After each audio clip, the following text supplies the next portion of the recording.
हिंदू धर्म में मृत्यु के बाद मनुष्य के साथ क्या होता है, इस संबंध में एक धर्म ग्रंथ है जिसे गरुड़ पुराण कहते हैं।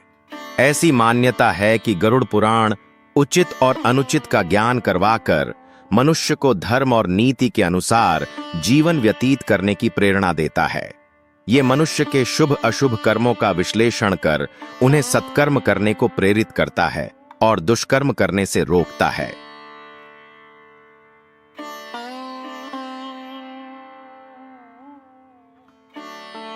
इसी पुराण में उल्लेख मिलता है कि कौन लोग नरक में जाते हैं। इसमें उल्लेख के अनुसार गरुड़ भगवान विष्णु से पूछते हैं कि भगवान किन पापों के कारण इंसान नरक में जाता है, तो भगवान उत्तर देते हैं, यमदूत कैसे पापियों को प्रताड़ित कर नरक में गिराते हैं, उन्हें तुमसे कहता हूं। जो स्त्रियों, बालकों, नौकरों, गुरु को बिना भोजन कराए अकेला भोजन करे,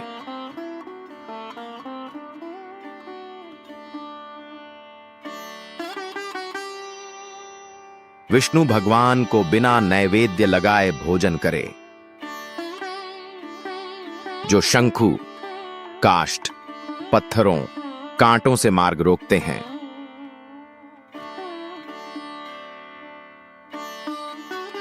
जो शिव, शिवा की, विष्णु, सूर्य, गणेश, सद्गुरु व पंडित की पूजा नहीं करते, वे नरक में जाते हैं।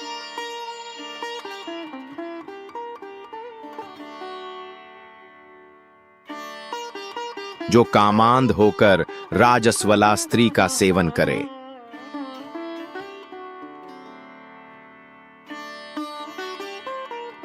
अपने शस्त्र बेचने वाले नरक में जाते हैं।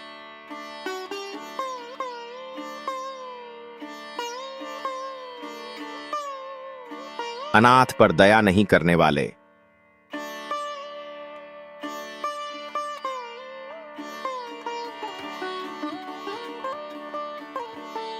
अपराध के बिना किसी को दंड देने वाले सब नरक में जाते हैं।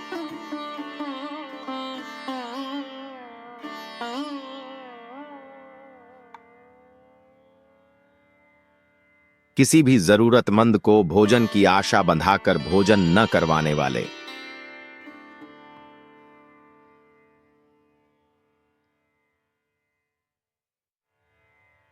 दया न करने वाले और सबसे कपट रखने वाले भी नरक में जाते हैं।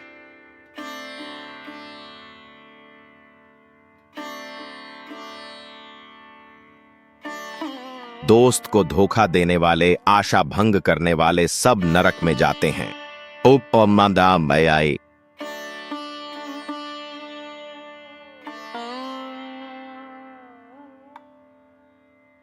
विवाह, यात्रा आदि पर जाने वाले को लुटने वाला नरक में जाता है।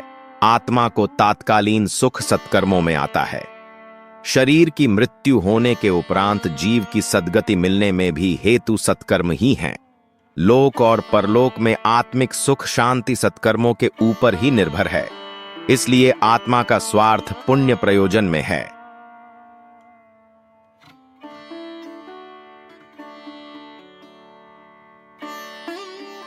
शरीर का स्वार्थ इसके विपरीत है।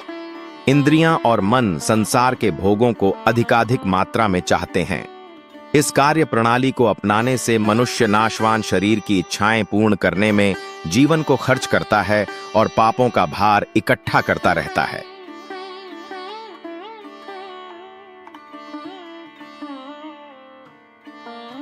इससे शरीर और मन का अभिरंजन तो होता है, पर आत्मा को इस लोक और परलोक में कष्ट उठाना पड़ता है। आत्मा के स्वार्थ के सत्कर्मों में शरीर को भी कठिनाइयां उठानी पड़ती हैं। तप, त्याग, संयम, ब्रह्मचर्य, सेवा, दान आदि के कार्यों में शरीर को कसा जाता है, तब ये सत्कर्म सधते हैं। इस प्रकार हम देखते हैं कि शरीर के स्वार्थ और आत्मा के स्वार्थ आपस में मेल नहीं खाते। एक के सुख में दूसरे का दुख होता है। दोनों के स्वार्थ आपस में एक दूसरे के विरोधी हैं। इन दो विरोधी तत्वों में से हमें एक को चुनना होता है। जो व्यक्ति अपने आप को शरीर समझते हैं, वे आत्मा के सुख की परवाह नहीं करते और शरीर सुख के लिए भौतिक संपदाएं, भोग सामग्रियां एकत्रित करने में ही सारा जीवन व्यतीत करते हैं। ऐसे लोगों का जीवन पशुवत पाप रूप निकृष्ट प्रकार का हो जाता है। धर्म, ईश्वर, सदाचार, परलोक, पुण्य, परमार्थ की चर्चा वे भले ही करें, पर यथार्थ में उनका पुण्य परलोक स्वार्थ साधन की ही चार दीवारी के अंदर होता है। यश के लिए, अपने अहंकार को तृप्त करने के लिए, दूसरों पर अपना सिक्का जमाने के लिए वे धर्म का कभी कभी आश्रय ले लेते हैं। वैसे उनकी मन स्थिति सदैव शरीर से संबंध रखने वाले स्वार्थ साधनों में ही निमग्न रहती है। परंतु जब मनुष्य आत्मा के स्वार्थ को स्वीकार कर लेता है तो उसकी अवस्था विलक्षण एवं विपरीत हो जाती है। भोग और ऐश्वर्य के प्रयत्न उसे बालकों की खिलवाड़ जैसे प्रतीत होते हैं।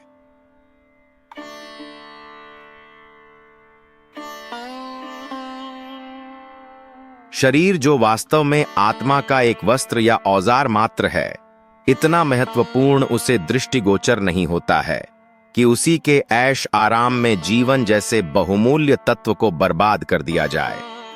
आत्मभाव में जगा हुआ मनुष्य अपने आप को आत्मा मानता है और आत्म कल्याण के, आत्म सुख के कार्यों में ही अभिरुचि रखता और प्रयत्नशील रहता है।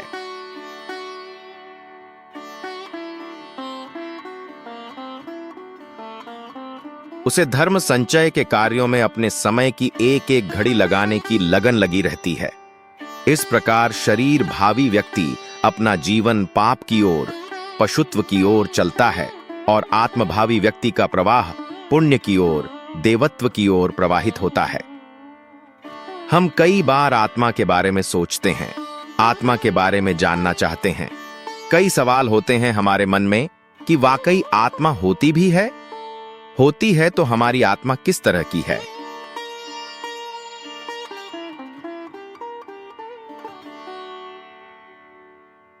लेकिन कुछ यह किसी तरह का कोई झूठ या भ्रम नहीं है कि बहुत सारी बातों के जरिए हम अपनी आत्मा के बारे में जान सकते हैं। यह भी कि हमारी आत्मा किस तरह की है।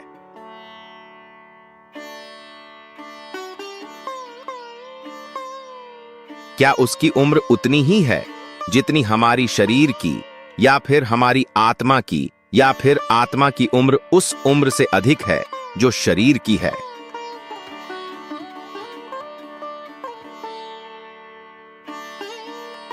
क्या आपने कभी सोचा है कि आपकी आत्मा किस तरह की है? क्या आप और लोगों से अलग महसूस करते हैं या व्यवहार करते हैं? पढ़िए 11 कुतिक बाप बातें और जानिए कि क्या आपकी आत्मा एक ओल्ड सोल, बूढ़ी आत्मा है। 8. क्या आप अपने आसपास घटने वाली हर बात पर ध्यान लगाते हैं? क्या आप अपने रिश्तों में हमेशा कोई गहरा अर्थ खोजते हैं, यहां तक कि अनजान लोगों या आसपास की किसी भी छोटी बात के बारे में सोचते रहते हैं?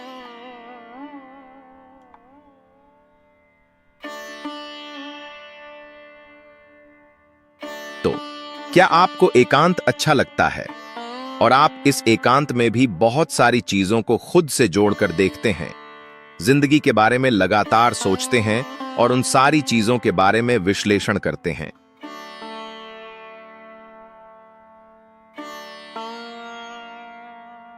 तीन,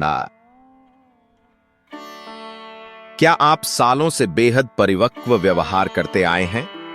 जब आप एक छोटे बच्चे थे तो आपके परिवार के लोग हमेशा आपसे ये कहा करते थे कि आप बड़ों की तरह व्यवहार करते हैं। आप बचपन में बच्चों के साथ खेलने के बजाय बड़ों के साथ बैठना या बात करना पसंद करते थे।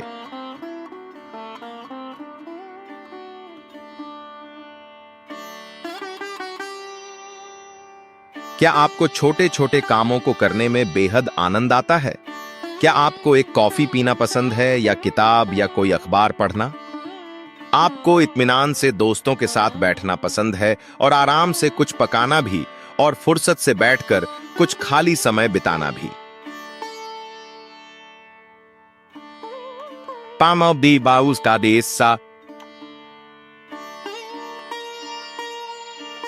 हो सकता है आपका जिंदगी के प्रति एक दार्शनिक रुख हो और आप दूसरी की तुलना में अपने जीने को थोड़ा और बड़े रूप में सोचते हो। जब आपकी जिंदगी में कोई परेशानी आती है तो आप सोचते हैं कि आखिर ऐसा हो क्यों रहा है, और इस बीच आप जितना इससे जूझते हैं उस सब को बस इस पूरी परिस्थिति के एक हिस्से के रूप में देखते हैं। आपको महंगी या भौतिक चीजों के लिए कोई लालच नहीं है। आपको लोगों और अपने रिश्तों में ज्यादा सुख मिलता है, और यही आपके लिए दुनिया की बाकी सारी वस्तुओं से ज्यादा कीमती है।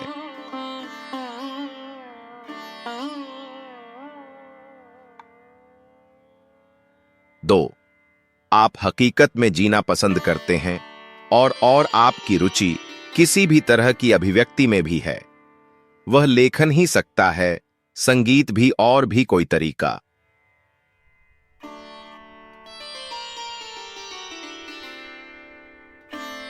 3, आप आध्यात्मिक रूप से संवेदनशील हैं। आप अपनी सहज बुद्धि या अनुभव पर सबसे ज्यादा यकीन करते हैं, क्योंकि वह शायद ही कभी गलत होती है। आपको ऐसा लगता है कि आप लोगों को अच्छी तरह से भांप सकते हैं।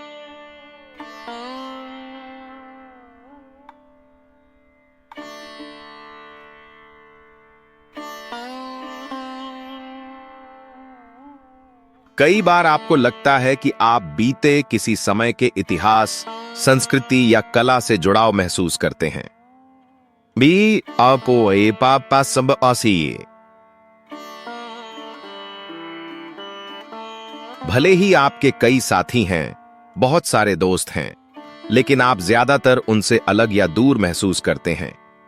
आप भले ही खुद को एकाकी कहलवाना ना पसंद करते हों, लेकिन आप अकेले में वक्त बिताना पसंद करते हैं।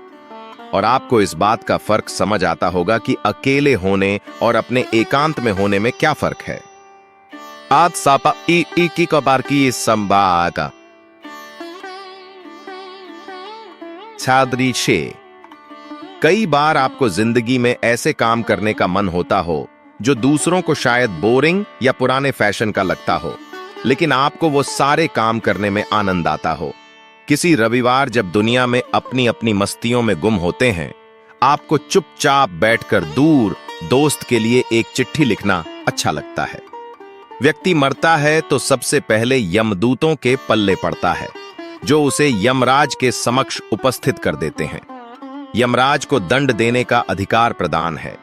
वही आत्माओं को उनके कर्म अनुसार नरक, स्वर्ग, पितृलोक आदि लोकों में भेज देते हैं।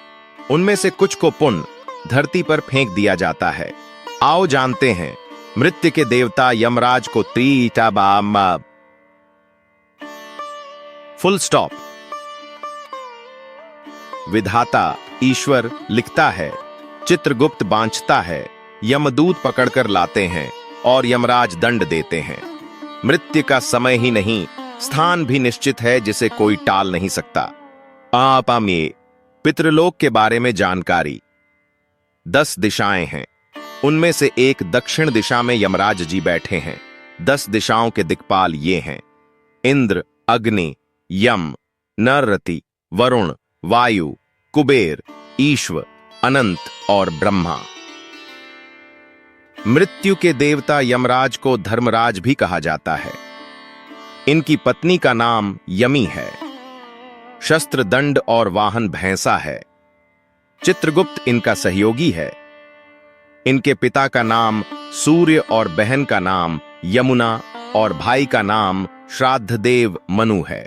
महाभारत में राजा परीक्षित इस संबंध में शुकदेव जी से प्रश्न पूछते हैं तो वे कहते हैं कि राजन, ये नरक त्रिलोक के भीतर ही है तथा दक्षिण की ओर पृथ्वी से नीचे जल के ऊपर स्थित है।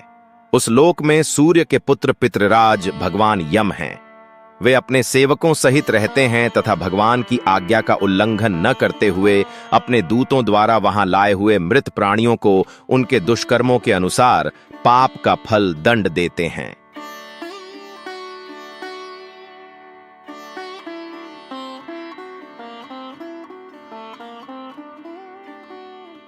यमलोक। यमपुरी या यमलोक का उल्लेख गरुड़ पुराण और कठोपनिषद ग्रंथ में मिलता है। मृत्यु के 12 दिनों के बाद मानव की आत्मा यमलोक का सफर प्रारंभ कर देती है। पुराणों अनुसार यमलोक को मृत्युलोक के ऊपर दक्षिण में 46,000 योजन दूरी पर माना गया है। एक योजन में करीब 4 किमी होते हैं। सापदी को सपाम्बा सापा आती। कैसा है यमराज का यमलोक? गरुड़ पुराण में यमलोक के इस रास्ते में वैतरणी नदी का उल्लेख मिलता है। वैतरणी नदी विष्ठा और रक्त से भरी हुई है। जिसने गाय को दान किया है वह इस वैतरणी नदी को आसानी से पार कर यमलोक पहुंच जाता है, अन्यथा इस नदी में वे डूबते रहते हैं और यमदूत उन्हें निकालकर धक्का देते रहते हैं। इस सदी मात पपी यमपुरी पहुंचने के बाद आत्मा पुष्पोदका नामक एक और नदी के पास पहुंच जाती है, जिसका जल स्वच्छ होता है और जिसमें कमल के फूल खिले रहते हैं। इसी नदी के किनारे छायादार बड़ का एक वृक्ष है, जहां आत्मा थोड़ी देर विश्राम करती है। यहीं पर उसे उसके पुत्रों या परिजनों द्वारा किए गए पिंडदान और तर्पण का भोजन मिलता है, जिससे उसमें पुण्य शक्ति का संचार हो जाता है।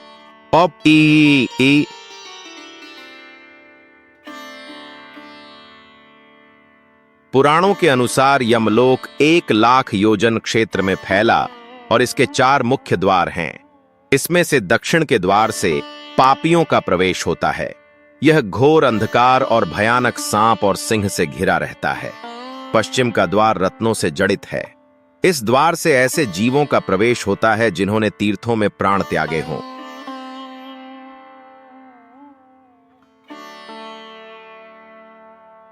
उत्तर का द्वार भिन्न भिन्न स्वर्ण जड़ित रत्नों से सजा होता है, जहां से वही आत्मा प्रवेश करती है जिसने जीवन में माता पिता की खूब सेवा की हो और जो हमेशा सत्य बोलता रहा हो। पूर्व का द्वार हीरे, मोती, नीलम और पुखराज जैसे रत्नों से सजा होता है। इस द्वार से उस आत्मा का प्रवेश होता है जो योगी, ऋषि, सिद्ध या संबुद्ध है। जब कोई व्यक्ति मरता है तो सबसे पहले वह गहरी नींद के हालात में ऊपर उठने लगता है। जब आंखें खुलती हैं तो वह स्वयं की स्थिति को समझ नहीं पाता है। कुछ जो होशवान हैं वे समझ जाते हैं। मरने के 12 दिन के बाद यमलोक के लिए उसकी यात्रा शुरू होती है। वह हवा में स्वतः ही उठता जाता है। जहां रुकावट होती है वहीं उसे यमदूत नजर आते हैं जो उसे ऊपर की ओर गमन कराते हैं।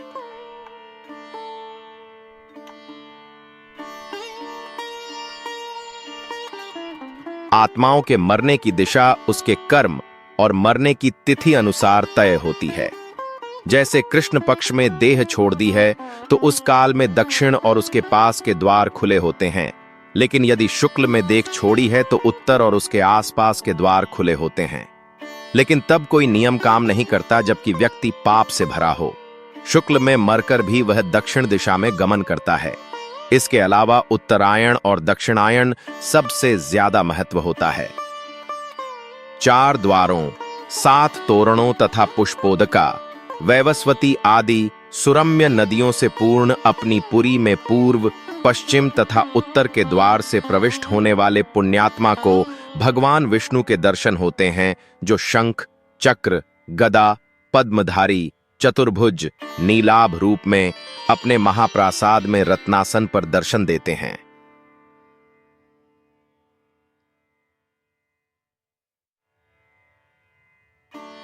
ऐसी शुभ आत्मा स्वर्ग का अनुभव करती है और उसे शांति व स्थिरता मिलती है। स्वर्ग में रहने के पश्चात वह किसी अच्छे समय में पुण्य, अच्छे कुल और स्थान में जन्म लेती है। जो लोग पापी और अधर्मी हैं, जिन्होंने जीवन भर शराब, मांस और स्त्री गमन के अलावा कुछ नहीं किया, जिन्होंने धर्म का अपमान किया और जिन्होंने कभी भी धर्म के लिए पुण्य का कोई कार्य नहीं किया, वे मरने के बाद स्वतः ही दक्षिण दिशा की ओर खींच लिए जाते हैं। ऐसे पापियों को सबसे पहले तप्त लौहद्वार तथा पूय, शोणित एवं क्रूर पशुओं से पूर्ण वैतरणी नदी पार करना होती है।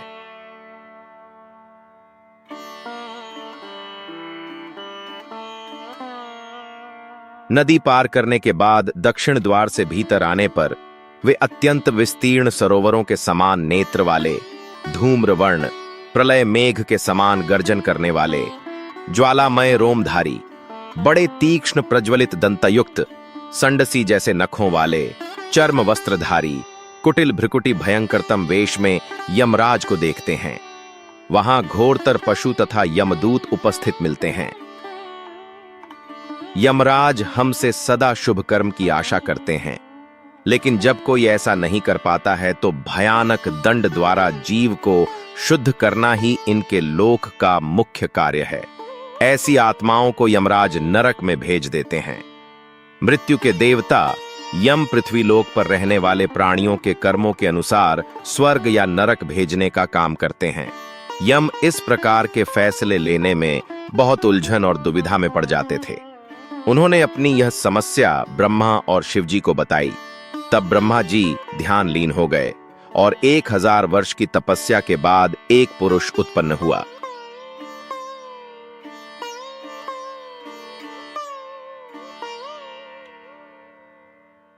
विस्तार से चित्रगुप्त की कथा। इस पुरुष का जन्म ब्रह्मा जी की काया से हुआ था। ये कायस्थ कहलाए और इनका नाम चित्रगुप्त पड़ा। भगवान चित्रगुप्त जी के हाथों में कर्म की किताब, कलम, दवात और करवाल हैं। ये कुशल लेखक हैं और इनकी लेखनी से जीवों को उनके कर्मों के अनुसार न्याय मिलता है। चित्रगुप्त जी के गुणों यथा सतर्कता, सहजता, यथार्थता, सटीकता और व्यावसायिकता आदि के कारण उन्हें यम के अधिकारी के रूप में नियुक्त किया गया। उक्त गुणों के आधार पर चित्रगुप्त पृथ्वी पर रहने वाले जीवों का लेखा जोखा व अच्छे बुरे कार्यों का हिसाब पूरी परिपूर्णता के साथ करते हैं। फिर मृत्यु के देवता यम जीवों के कार्यों के अनुसार उन्हें स्वर्ग व नरक में भेजने का फैसला करते हैं।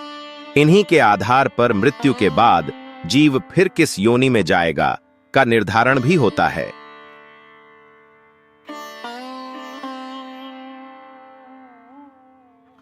चेतावनी। कुछ वर्षों में देखा गया है कि कविता, चुटकुलों और हास्य शो के द्वारा चित्रगुप्त और यमराज का मजाक बनाया जाता है। ऐसा करने और ऐसा सुनने वाले अंतकाल में पछताएंगे। जिन्होंने वेद पुराण पढ़े हैं निश्चित ही वे यमराज के संबंध में सम्मानजनक शब्दों का इस्तेमाल करेंगे, क्योंकि वे जानते हैं कि यम के अपमान का परिणाम क्या होता है। आत्मा सफेद नहीं है, काला नहीं है, लाल नहीं है। आत्मा सूक्ष्म भी नहीं है और स्थूल भी नहीं है। आवह ज्ञान स्वरूप है। आप भी उसे योगी ज्ञान से ही जानता है। तुम इसे ज्ञानमय जानो।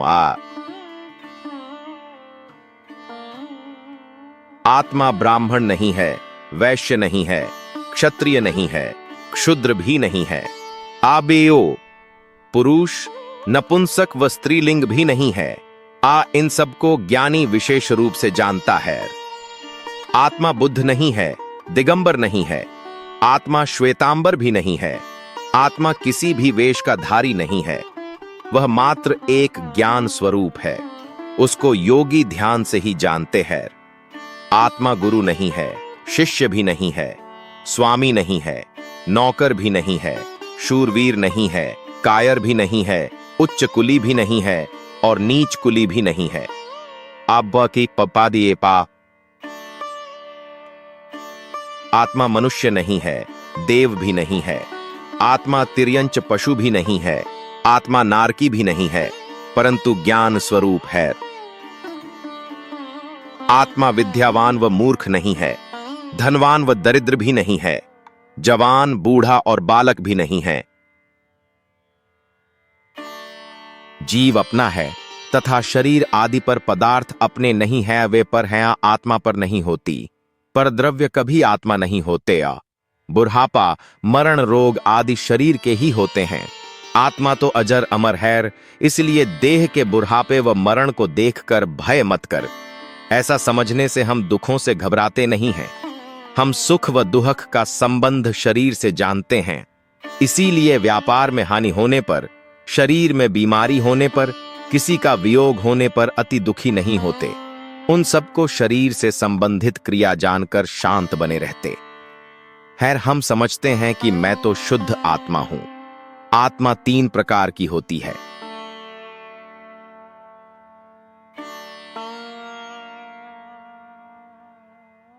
बहिरात्मा, 2 अंतरात्मा, 3 परमात्मा। बहिरात्मा को मूर्ख और जड़ आत्मा भी कहा जाता है। आत्मा को छोड़कर जो वस्तुओं में अधिक लीन रहता है वह मूर्ख आत्मा है। मैं गोरा हूं, मैं काला हूं, मैं मोटा हूं, मैं दुबला हूं, मैं क्षत्रिय हूं, मैं जैन हूं, मैं ब्राह्मण हूं, मैं जवान हूं, मैं रूपवान हूं, मैं बहादुर हूं, मैं ज्ञानी हूं। मूर्ख ऐसा मानकर गर्व करता है, फिर उस गर्व के कारण उसे बहुत दुख उठाना पड़ता है। आपको में मूर्ख आत्मा माता पिता, पति पत्नी, पुत्र पुत्री, घर व इंद्रियों के विषयों में बहुत अधिक लीन रहते हैं और उनसे अलग होते ही व्याकुल होकर मानसिक तनाव से ग्रस्त हो जाते हैं। अरे इस तरह की आत्मा वाले ना अपना विकास कर पाते और ना औरों के विकास में सहयोग दे पाते हैं। उनका कोई अच्छा मित्र नहीं बन पाता, जिससे उनकी वृद्ध अवस्था दयनीय हो जाती है। वे मनुष्य होकर भी मनुष्य जीवन का भरपूर आनंद नहीं ले पाते। अंतरात्मा को विचक्षण, दक्ष, नीति कुशल तथा विवेकी आत्मा के नाम से भी जाना जाता है। आबाय के अपभ्रंश भाषा में रचित परमात्मा प्रकाश में अंतरात्मा बनने के लिए संवेदनात्मक वीतराग ज्ञान का होना आवश्यक माना है। अंतरात्मा बहिरात्मा और परमात्मा के बीच की वह कड़ी है जिसके होने से आत्मा परमात्मा बन जाती है और जिसके नहीं होने से आत्मा बहिरात्मा बन जाती है। इसी पर पक्षपात अर्थात राग रहित दया की भूमि पर जो ज्ञान विकसित होता है वही अंतरात्मा बनने की प्रक्रिया है। इस प्रकार दया व राग रहित ज्ञान ही सच्चा ज्ञान है जो मनुष्य को बहिरात्मा से हटाकर अंतरात्मा से परमात्मा की ओर अग्रसर करता है। हर आदि बड़े बड़े पुरुष व सृष्टि के सभी प्राणी जिनकी वंदना करते हैं वह ही परमात्मा है, जिसके सफेद काला आदि वर्ण, दुर्गंध सुगंध आदि गंध, कड़ी डहवा मीठा खट्टा आदि रस, ठंडा गर्म रूखा कठोर कोमल आदि स्पर्श तथा जन्म व मरण नहीं है। वही चिदानंद स्वभाव परमात्मा है, जिसके क्रोध नहीं, मोह तथा कुल जाति आदि का अभिमान नहीं। वही निरंजन परमात्मा है। जिसके पुण्य पाप राग द्वेष नहीं, भूख प्यास आदि एक भी दोष नहीं, वही परमात्मा है।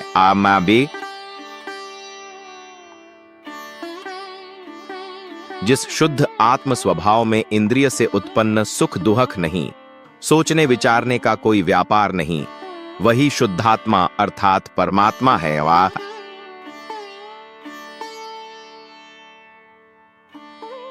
जो निर्मल ध्यान का विषय है, जिसको देखने से पूर्व में किए समस्त पाप नष्ट हो जाते हैं, वही परमात्मा है।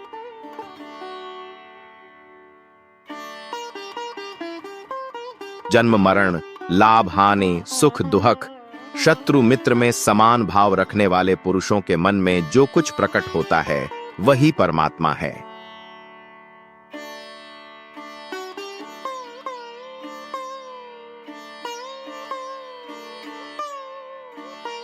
जिसके ना बंध है ना संसार है तथा जो आत्मा सिद्धालय में रहती है वही परमात्मा है।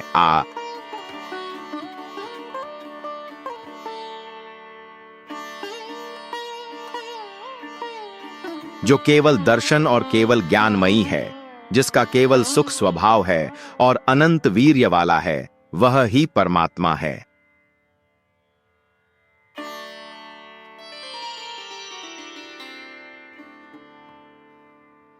जैसी निर्मल ज्ञानमय आत्मा सिद्धालय में रहती है, वैसी ही निर्मल ज्ञानमय आत्मा देह में रहती है। आम एसिया, इन दोनों में कोई भेद नहीं है। आसा,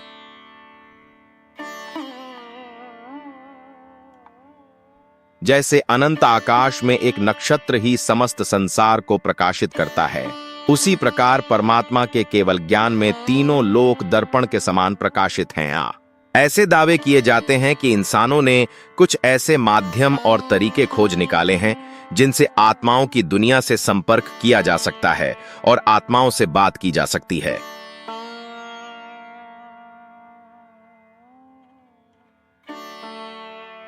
यहां ऐसे ही कुछ माध्यमों की चर्चा की जा रही है जिनके विषय में कहा जाता है कि इससे मनुष्य आत्माओं से संपर्क बनाने में सफल होता है। इस विधि में एक तिपाई टेबल का इस्तेमाल किया जाता है, तो हल्का और गोल होता है। एक पाए के नीचे लकड़ी का एक गुटका रखा जाता है। इसके बाद टेबल को चारों तरफ से घेर कर लोग बैठ जाते हैं। इसके बाद जिस व्यक्ति की आत्मा को बुलाना होता है, उनका सभी मिलकर ध्यान करते हैं। ये आसीब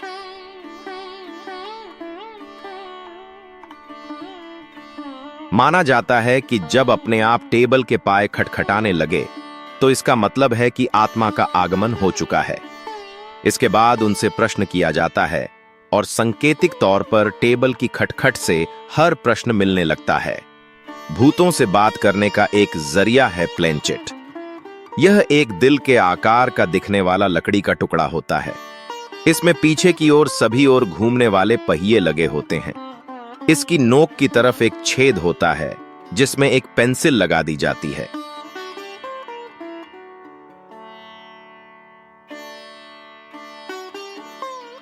मेज पर एक सादा कागज रखकर उसके ऊपर इस यंत्र को रखा जाता है। इसके बाद जिस आत्मा को बुलाना होता है, उसका एकाग्रता पूर्वक ध्यान किया जाता है।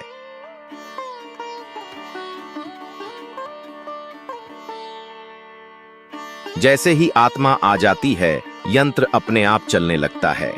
आमतौर पर इस यंत्र से अतृप्त आत्माओं को बुलाया जाता है। यंत्र में लगे पेंसिल से आत्मा पूछे गए प्रश्नों के उत्तर देती है।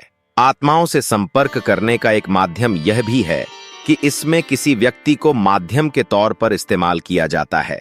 इसमें आत्मा का आवाहन किया जाता है और आत्मा माध्यम के शरीर में प्रवेश करके संवाद करती है।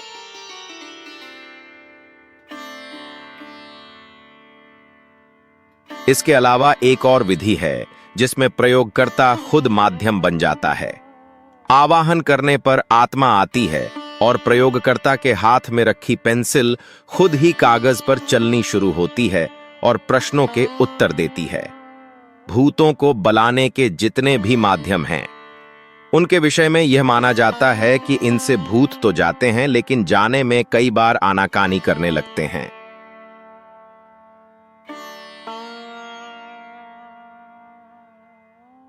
इसलिए भूतों को बुलाने से पहले इसके जोखिम का भी ध्यान रखें। दूसरी बात यह ध्यान रखें कि अपने पूरे प्रयोग के दौरान अपने अंदर साहस और आत्मविश्वास बनाए रखें। इंसानी आत्मा का वजन कितना होता है? इस सवाल का जवाब तलाशने के लिए 10 अप्रैल 1901 को अमेरिका के डॉर्चेस्टर में एक प्रयोग किया गया। डंकन मैकडॉगल ने 4 अन्य साथी डॉक्टर्स के साथ प्रयोग किया था।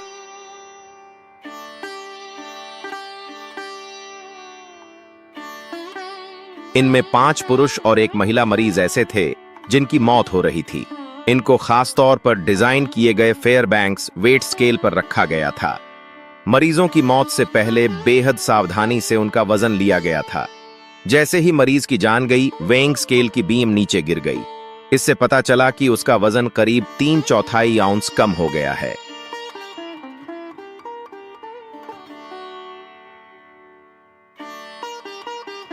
ऐसा ही तजुर्बा 3 अन्य मरीजों के मामले में भी हुआ। फिर मशीन खराब हो जाने के कारण बाकी 2 को टेस्ट नहीं किया जा सका। साबित यह हुआ कि हमारी आत्मा का वजन 21 ग्राम है। इसके बाद डंकन ने ऐसा ही प्रयोग 15 कुत्तों पर भी किया। उनका वजन नहीं घटा। इससे निष्कर्ष निकाला कि जानवरों की आत्मा नहीं होती, अन तो यह शरीर तुम्हारा है। और न ही तुम इस शरीर के हो। यह शरीर 5 तत्वों से बना है, अग्नि, जल, वायु, पृथ्वी और आकाश। एक दिन यह शरीर इन्हीं 5 तत्वों में विलीन हो जाएगा। भगवान कृष्ण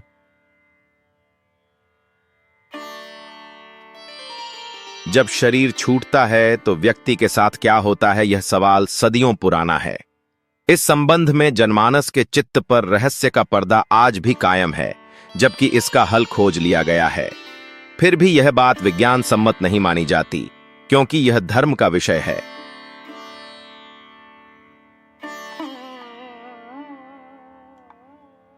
मुख्यतः 3 तरह के शरीर होते हैं, स्थूल, सूक्ष्म और कारण।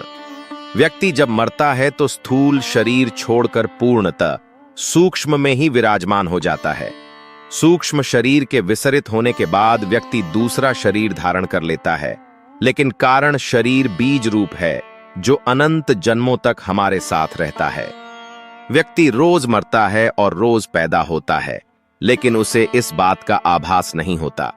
प्रतिपल व्यक्ति जागृत, स्वप्न और फिर सुषुप्ति अवस्था में जीता है।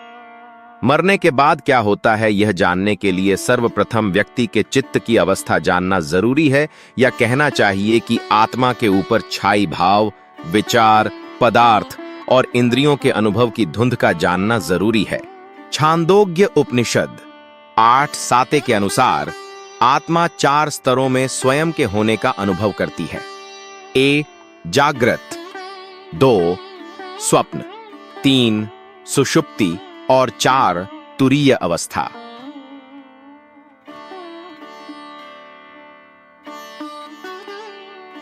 तीन स्तरों का अनुभव प्रत्येक जन्म लिए हुए मनुष्य को अनुभव होता ही है, लेकिन चौथे स्तर में वही होता है जो आत्मवान हो गया है या जिसने मोक्ष पा लिया है। वह शुद्ध तुरीय अवस्था में होता है, जहां न तो जागृति है, न स्वप्न, न सुषुप्ति। ऐसे मनुष्य सिर्फ दृष्टा होते हैं, जिसे पूर्ण जागरण की अवस्था भी कहा जाता है। प्रथम तीनों अवस्थाओं के कई स्तर है। कोई जागृत रहकर भी स्वप्न जैसा जीवन जीता है, जैसे ख्याली राम या कल्पना में ही जीने वाला। कोई चलते फिरते भी नींद में रहता है, जैसे कोई नशे में धुत, चिंताओं से घिरा, या फिर जिसे कहते हैं तामसिक।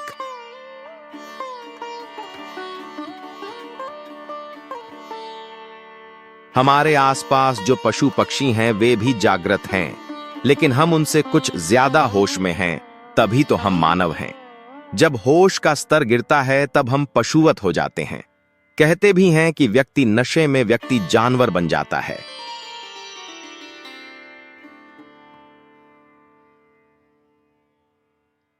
पेड़ पौधे और भी गहरी बेहोशी में हैं। मरने के बाद व्यक्ति का जागरण स्मृति कोश और भाव तय करता है कि इसे किस योनि में जन्म लेना चाहिए। इसीलिए वेद कहते हैं कि जागने का सतत अभ्यास करो। जागरण ही तुम्हें प्रकृति से मुक्त कर सकता है। सामान्य व्यक्ति जैसे ही शरीर छोड़ता है, सर्वप्रथम तो उसकी आंखों के सामने गहरा अंधेरा छा जाता है, जहां उसे कुछ भी अनुभव नहीं होता। कुछ समय तक कुछ आवाजें सुनाई देती हैं, कुछ दृश्य दिखाई देते हैं जैसा कि स्वप्न में होता है, और फिर धीरे धीरे वह गहरी सुषुप्ति में खो जाता है, जैसे कोई कोमा में चला जाता है।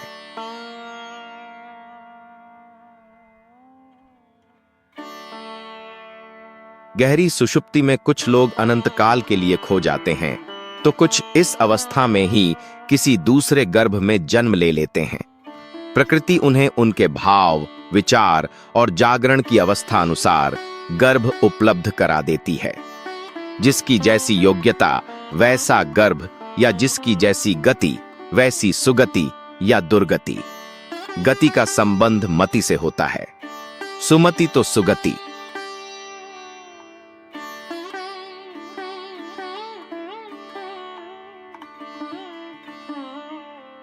लेकिन यदि व्यक्ति स्मृतिवान, चाहे अच्छा हो या बुरा है, तो सुषुप्ति में जागकर चीजों को समझने का प्रयास करता है।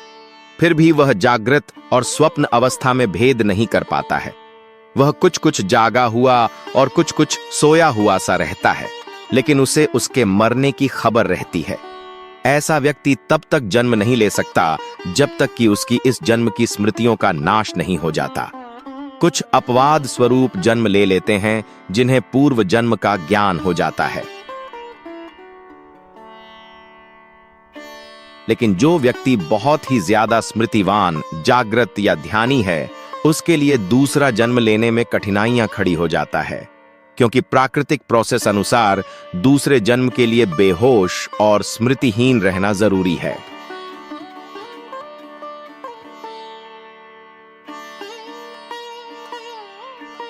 इनमें से कुछ लोग जो सिर्फ स्मृतिवान हैं, वे भूत, प्रेत या पितर योनि में रहते हैं, और जो जागृत हैं वे कुछ काल तक अच्छे गर्भ की तलाश का इंतजार करते हैं। लेकिन जो सिर्फ ध्यानी है या जिन्होंने गहरा ध्यान किया है, वे अपनी इच्छा अनुसार कहीं भी और कभी भी जन्म लेने के लिए स्वतंत्र हैं। यह प्राथमिक तौर पर किए गए 3 तरह के विभाजन है। विभाजन और भी होते हैं जिनका वेदों में उल्लेख मिलता है। जब हम गति की बात करते हैं तो 3 तरह की गति होती है: सामान्य गति, सद्गति और दुर्गति। तामसिक प्रवृत्ति व कर्म से दुर्गति ही प्राप्त होती है, अर्थात इसकी कोई गारंटी नहीं है कि व्यक्ति कब, कहां और कैसी योनि में जन्म ले। यह चेतना में डिमोशन जैसा है, लेकिन कभी कभी व्यक्ति की किस्मत भी काम कर जाती है।